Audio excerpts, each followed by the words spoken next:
Imagine watching TV late at night and suddenly hearing the familiar emergency alert tone. You're probably expecting a weather alert, right? But instead, the screen tells you not to look at the moon. Unsettling.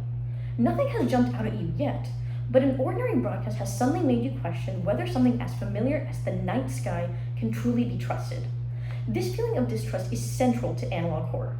Analog horror is a subgenre of internet horror that imitates older forms of media, including VHS tapes, local television broadcasts, emergency alerts, etc. Although these videos are digitally created, they are deliberately edited to resemble damaged or recovered recordings and tapes from the past. Analog horror frightens viewers by transforming familiar media into something deeply, deeply unsettling.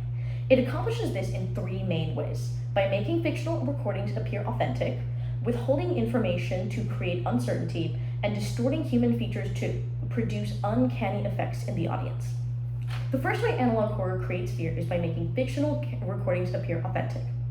According to Dylan Henty, a film and media studies researcher from York St. John University, analog horror emerged around 2015, and in a 2026 article in the academic journal Humanities, Henty explains that the genre uses older technology, found footage techniques, surveillance imagery, distortion, and glitches as part of both its stories and visual style. Rather than looking like a very polished horror movie, an analog horror video might resemble an emergency broadcast, employee training tape, public service announcement, or security tape. Details like timestamps, station logos, official language, flat and robotic narration, and low-res images make the videos resemble something that could have actually been broadcasted in the past.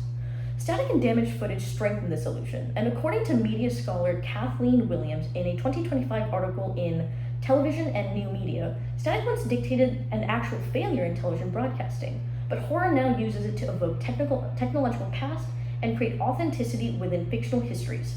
As a result, the footage does not merely look old, it looks copied, damaged, or recovered. The camera's perspective also contributes to this sense of authenticity. In his academic book, Affective Intensities Involving Horror Forms, film scholar Adam Daniel explains that found footage horror makes viewers aware of both what the camera records and what may remain unseen outside the frame.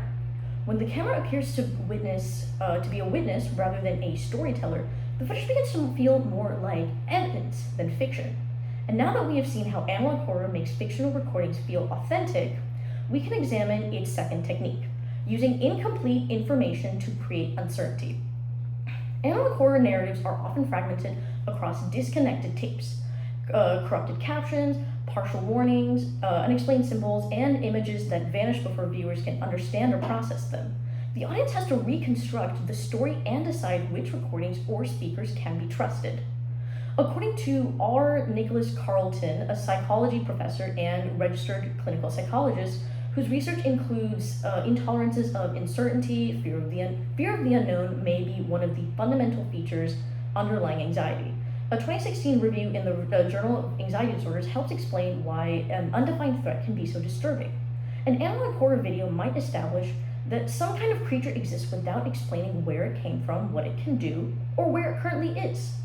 Because the audience never receives a complete explanation, several frightening possibilities remain open, and the viewer's imagination fills in what the video deliberately leaves out.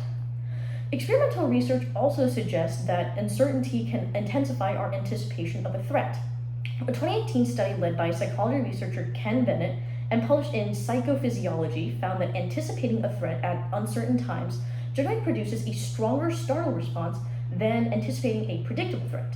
Analog horror creates a similar form of anticipation. It tells us that something is wrong without telling us when the threat will appear or what it will do. And now that we have seen how missing information makes a threat more frightening, we can move to the third technique: distorting familiar human features to create uncanny effects. Faces are very effective because we recognize their normal proportions and expressions almost immediately. Analog horror might stretch a person's smile, darken their eyes, freeze their expression, misalign their features, or combine a realistic face with very unnatural movements. The face remains human enough to recognize, but abnormal enough to make us uncomfortable. Human-computer interaction researcher Carl McDormand and Debalina Chattopadhyay studied this reaction in a 2016 article published in Cognition, and they explained that the uncanny valley is the negative reaction that people can have towards figures that appear nearly human but subtly wrong. Their experiments found that inconsistent realism among facial features increased the feeling of eeriness. This helps explain why an ordinary photograph with one altered feature may be more disturbing than an obvious monster. We immediately recognize the monster as a fictional being, but an almost normal face forces us to keep examining it.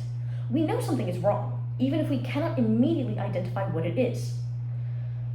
By combining a familiar face with an impossible expression or movement, analog horror turns something we normally rely on for comfort and recognition into evidence that something may only be pretending to be human, to possibly get close to us or harm us.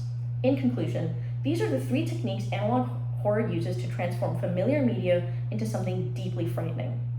Today, I have explained how traditional horror or analog horror makes fictional recordings appear authentic, withholds information to create uncertainty, and distorts human features to produce uncanny effects.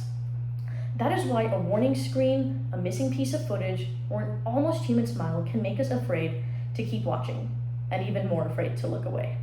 Thank you.